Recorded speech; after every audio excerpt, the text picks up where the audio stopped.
नमस्कार, कैसे हैं आप?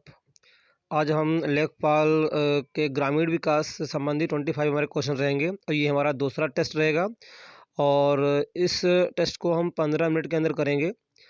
तो फ्रेंड्स, जल्दी-जल्दी से क्या करना है, हमें टिक करना है और फिर देखना है कितने हम सही कर पाते हैं। और यदि आपने पहला टेस्ट नहीं लगाया है तो आप डिस्क्रिप्शन बॉक्स में इसका लिंक पड़ा हुआ है, तो वहाँ पर आप जाके दूसरा टेस्ट हल कर सकते हैं। अपनी तैयारी को जाँच कर सकते हैं, कितनी आपकी तैयारी चल रही अच्छी है। तो चलते हैं सीधे पहले क्वेश्चन की ओर। पहला क्वेश्चन है, निम्नलिखित में दिए गए कथनों का मिलान करें। एशिया विकास आउटलुक अनुपूरक जुलाई 2021 से संबंधित हैं। तो इस प्रकार डेटा दिया हुआ है और इनको मैच कराना है, इसमें कौन सा ये। तो दक्षिण भारत का जो जीडीपी दिया है अलग अलग, दक्षिण एशिया का, चीन का, पूर्वी एशिया का। तो फ्रेंड्स, इसका जो सही विकल्प है वो है भारत का जो है वो आपको 7.25 है और दक्षिण एशिया का है वो आपका जो है आपका जो दिया है 7.7% दिया हुआ है। तो ये इसका ये दिया हुआ है, तो इसका विकल्प जो इसमें जो रहेगा सही वो रहेगा पहला वाला सही है फ्रेंड्स। नेक्स्ट क्वेश्चन की ओर मुड़ते हैं कि भारत में रजत क्रांति किससे संबंधित है। ये क्वेश्चन पूछा गया है कि भारत में जो रजत क्रांति है वो है अंडा और चिकन से संबंधित रखती है रजत क्रांति। और बाकी जो क्रांतियां हैं आपके, जैसे हरित क्रांति खाद्यान्नों से है। और नेक्स्ट क्वेश्चन की तरफ मुड़ते हैं। एनएसएस रिपोर्ट 2015 के अनुसार कितने प्रतिशत ग्रामीण परिवार की रसोई में मिट्टी के तेल से खाना बनाया जाता है। तो 67 का जो उत्तर जो रहेगा ग्रामीण परिवारों में, तो उसका विकल्प ऐसा ही है। नेक्स्ट क्वेश्चन है, परिक्षेत्रीय मृदा को और क्या कहते हैं। तो जो 78 का जो ऑप्शन है, परिक्षेत्रीय मृदा को क्या कहते हैं, तो इसका ऑप्शन जो है डी है, उपयुक्त सभी बोला जाता है। चाहे वो ट्रांसपोर्टेंट मृदा हो, ड्रिफ्ट मृदा हो या एलुवियल मृदा हो। नेक्स्ट, भारत में कितने प्रतिशत ग्रामीण घरों को बिजली सुलभ है। तो भारत में कितने प्रतिशत ग्रामीण घरों में बिजली की सुविधा उपलब्ध है, ये क्वेश्चन पूछा गया। 79 क्वेश्चन है, तो इसका जो विकल्प है वो डी है, 90%। ये 2020 के आंकड़ों के अनुसार है कि ग्रामीण घरों में बिजली जो उपलब्ध है वो 90% उपलब्ध है। पकते ही टमाटर लाल क्यों हो जाते हैं, ये क्वेश्चन काफ़ी इंपॉर्टेंट, कई बार क्वेश्चन आया है, पीसीएस लोअर पीसीएस समीक्षा अधिकारी पूछा गया है। तो इसका जो विकल्प है वो सी सही है कि टमाटर लाल क्यों होते हैं, तो क्लोरोप्लास्ट के क्रोमोप्लास्ट में बदलने के कारण। नेक्स्ट, ग्रामीण भारत के लिए गरीबी रेखा का आधारित क्या है, मतलब ये पूछा गया कि गरीबी किससे निर्धारित की जाती है ग्रामीण क्षेत्र में। तो इसका जो विकल्प सही है वो 32 रुपये प्रतिदिन के हिसाब से अगर कोई व्यक्ति खर्च करता है तो वो गरीबी रेखा में आता है। नेक्स्ट जो क्वेश्चन हमारा है, माध्य भोजन कार्यक्रम मिड डे मील के अंतर्गत मध्याह्न भोजन को पकाने, परोसने व उपभोग करने में स्वच्छता का ध्यान रखने के लिए जांच पड़ताल कितनी आवृत्ति पर करनी चाहिए, ये हमारा क्वेश्चन है। और इसमें जो विकल्प जो सही है वो है आपका ए आप पार्ट सही है, दैनिक है, रोजाना। नेक्स्ट क्वेश्चन है, तहसील स्तर पर किसी सरकारी निकाय को क्या कहा जाता है। तो तहसील स्तर पर सरकारी निकाय को पंचायती समिति कहा जाता है।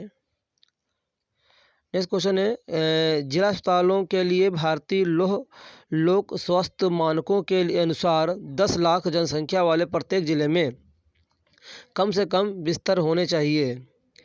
तो 10 लाख जनसंख्या वाला जिला अगर है तो उसमें कम से कम कितने बिस्तर होने चाहिए, तो इसका ऑप्शन जो है वो बी सही है, 300 बिस्तर होने चाहिए। नेक्स्ट है, कुटीर ज्योति योजना से निम्नलिखित में से कौन सा कार्यक्रम संबंधित है। तो कुटीर ज्योति योजना का प्रमुख उद्देश्य ग्रामीण क्षेत्रों में गरीबी रेखा से नीचे यापन करने वाले परिवारों को विद्युत उपलब्ध कराना है। तो इसका जो विकल्प है वो आपका सी सही है, ग्रामीण। नेक्स्ट है, बलवंत राय मेहता समिति की प्रजातांत्रिक विकेंद्रीकरण की सिफारिश के अनुसार क्या है, ये पूछा गया है। तो जिला ब्लॉक एवं ग्राम स्तरों पर त्रिस्तरीय प्रजातांत्रिक पंचायती राज्य संस्थाओं का गठन करना होता है। तो इसका विकल्प पहला ही सही है कि जो हमारा 73वां जो बलवंत राय मेहता की समिति 1997 में बनी थी, 1997 बनाई गई थी, जिसमें उन्होंने पंचायती राज को 3 भागों में बांटा था, जिला, ब्लॉक, ग्राम। नेक्स्ट, पंचायती राज संस्थाओं को 29 कार्यक्रम की सूची किस अनुच्छेद के तहत दी गई है? तो 29 कार्यक्रमों की सूची जो है, जो अनुच्छेद है वो है आपका 243 जी के तहत बात कही गई है, 243 जी के तहत कही गई है, तो ऑप्शन इसका डी है। और ये 73वें संविधान संशोधन के तहत बात कही गई है, और इसे 11वीं अनुसूची में जोड़ा गया है। 11वीं अनुसूची है और 73वां संविधान संशोधन है। उसके बाद अगर 89 की हम बात करते हैं, तो पंचायती राज व्यवस्था के न्याय पंचायत को किसी को बंदी बनाए जाने की सज़ा देने का अधिकार निम्न से किस राज्य में है? बिहार, जम्मू कश्मीर, महाराष्ट्र, पश्चिम बंगाल। तो इसका जो ऑप्शन सही है वो है आपका बिहार है। नेक्स्ट, पे योजना आयोग का उपाध्यक्ष किसके समकक्ष होता है?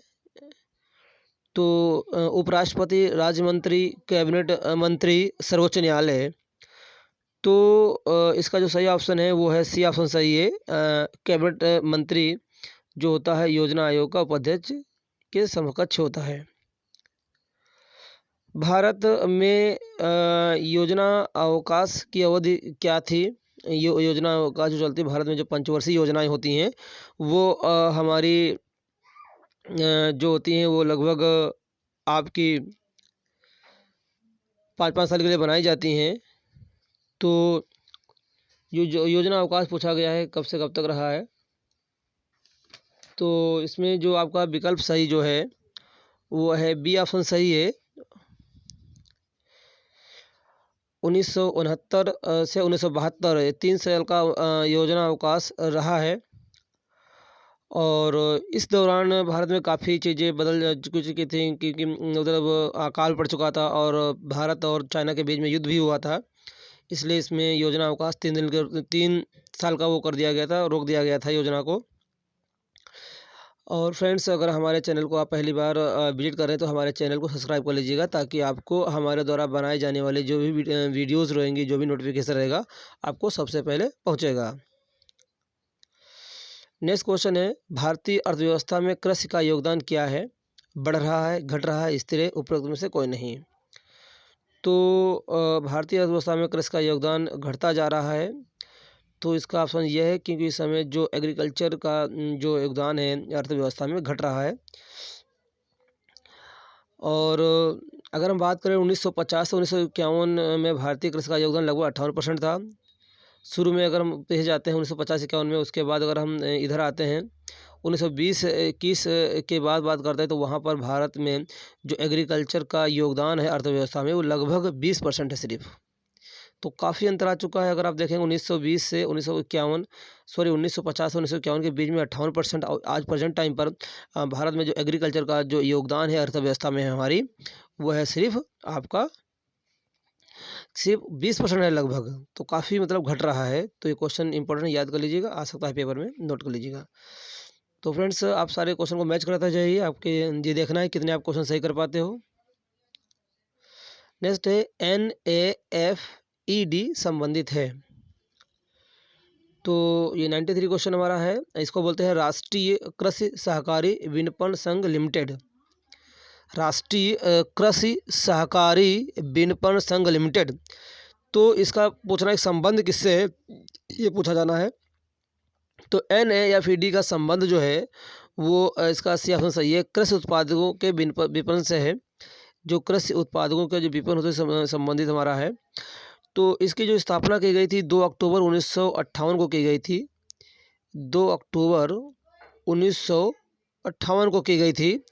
और अगर हम इसकी बात करें, यह मतलब एक तरीके से एग्रीकल्चर में नियम और कानून और एक तरीके से बाज़ार कृषि मार्केट को वो कंट्रोल करता है, उसको ही डिफाइन करता है।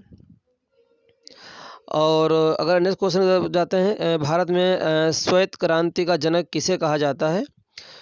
तो 4 ऑप्शन है, doctor Norman Borlaug, doctor MS Swaminathan, doctor Verghese Kurien, doctor William Gandhi. तो इसमें से कौन सा ऑप्शन आपका सही है, आप टिक करके बताइए। तो भारत में श्वेत क्रांति का अगर जनक की अगर बात करेंगे तो ये जनक हैं डॉक्टर वर्गीस कुरियन थे इसके जनक। और डॉक्टर वर्गीस कुरियन ने 1973 में गुजरात में कोऑपरेटिव मिल्क मार्केटिंग फेडरेशन की स्थापना की थी। गुजरात में कोऑपरेटिव मिल्क मार्केटिंग फेडरेशन की स्थापना की और इन्हें ही हम लोग एक तरीके से श्वेत क्रांति का जनक भी कहा जाता है। और इन्होंने ही श्वेत क्रांति को ऑपरेशन फ्लड के नाम से भी जाना, ऑपरेशन फ्लड की भी स्थापना भी इन्होंने की थी और ऑपरेशन फ्लड का संबंध भी श्वेत क्रांति से है। फ्रेंड्स, वीडियो को लाइक कर लीजिएगा, चैनल को सब्सक्राइब कर दीजिएगा और अपने फ्रेंड्स के बीच में वीडियो को शेयर भी कर दीजिएगा ताकि उनको भी अपनी तैयारी का जो आकलन वो भी तैयारी कर सकते हैं। हम लोग तैयारी कर रहे हैं, आपको देख सकते हैं कितने क्वेश्चन सही कर पा रहे हैं, कितने नहीं सही कर पा रहे हैं। और नेक्स्ट एक जानकारी देना चाहेंगे फ्रेंड्स, अगर आप कंप्यूटर की तैयारी कर रहे हैं या ट्रिपल-सी वगैरह करना चाहते हैं तो या तैयारी कर रहे हैं तो हमारा चैनल दूसरा एक है, उस पर जाके आप कंप्यूटर सीख सकते हैं। वहाँ पर इसका लिंक जो रहेगा हम डिस्क्रिप्शन बॉक्स में डाल देंगे, तो वहाँ पर आप अपने उसकी तैयारी भी कर सकते हैं, सीख भी सकते हैं कंप्यूटर के बारे में। तो नेक्स्ट क्वेश्चन की तरफ हम लोग मूव करते हैं। भारत में तंबाकू का सबसे बड़ा उत्पादक राज्य है। भारत में जो तंबाकू है उसके बारे में बात की गई है। कर्नाटक है, महाराष्ट्र है, गुजरात है, तमिलनाडु है। तो 5 ऑप्शन इसमें है फ्रेंड्स।